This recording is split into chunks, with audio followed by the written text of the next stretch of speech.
Hello friend, একজন বন্ধু এলো কাশিমনগর থেকে রাজগ্রামের রাস্তায়। বন্ধু বলল আমার চুলটা খুব খারাপ হয়ে গেছে, তো মাধব ভাই চুলটা আমার একটু সেট করে দাও। আমি চুলটা কিন্তু বড়ই রাখবো, বড়োর মধ্যে তুমি একটু আমায় কেটে ঠিক করে দাও। আমার পেছু দিককার চুলটা একটু বেঁকিয়ে যাচ্ছে, তাই চুলটা শার্ট করার ব্যবস্থা করে দাও। তাও আমি স্ট্রেট ক্রিম দিয়ে চুলটাকে শার্ট করব। প্রথমত বন্ধুর চুলটাকে আমি হালকা কমিয়ে দিলাম, যাতে ক্রিমটা আমার একটু কম লাগে। বন্ধু বলি কথা তো, বেশি বিল করা যাবে না আর বেশি ক্রিমও লাগা যাবে না, তাই হালকা করে কেটে বন্ধুকে আমি চুলটা একটু সেট করে দিলাম, যাতে আমার তাড়াতাড়ি সুবিধা হয়।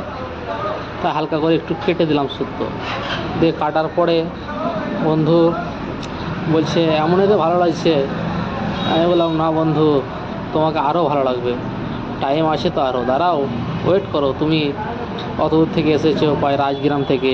রাজগ্রাম মানে আমাদের একটা ভায়া, তো রাজগ্রাম থেকে তুমি এসেছো, তোমাকে তো একটু ভালো করে চুলটা সেট করে দিতে হবে।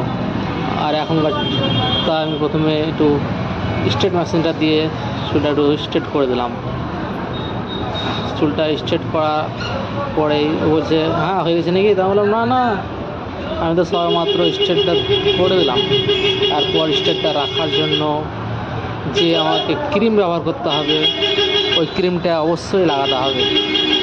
আর আমাদের এখানে মোড়ে প্রচুর গ্যাঞ্জাম, তাই ভয়েসটা ঠিক মতো দিতে পারছিলাম না।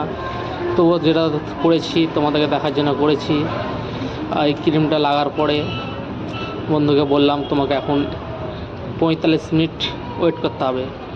45 মিনিট ওয়েট করার পর তোমাকে আমি ধুয়ে দেবো, দিয়ে চুলটা আমি শুকিয়ে দেবো, দিয়ে তোমাকে আমি দেখাবো। তাই বন্ধু বললো হালকা করে ওপরটা একটু মেরে দাও না। আমরা ঠিক আছে মেরে দিচ্ছি, টেনশন করিয়ে না, তোমার বন্ধু আছে পাশে, আর তুমি টেনশন নেবে কেন। আর আমাদের মোড়টা কিন্তু বন্ধু খুব খারাপ, মানে প্রচণ্ড গ্যাঞ্জাম লাগে এখানে, তাই ঠিক মতো ভয়েসটা আমার পাওয়া যায় না, একটু গ্যাঞ্জাম হয় আর মানুষেরও শুনতে অসুবিধা হয়, আমি বুঝতে পারি। কিন্তু কিছু করার নেই, যাতে আমার দোকানের কাঁচটা খুলে রেখেছি। এই দেখে নাও বন্ধু কি স্ট্রেট চুল করে দিলাম।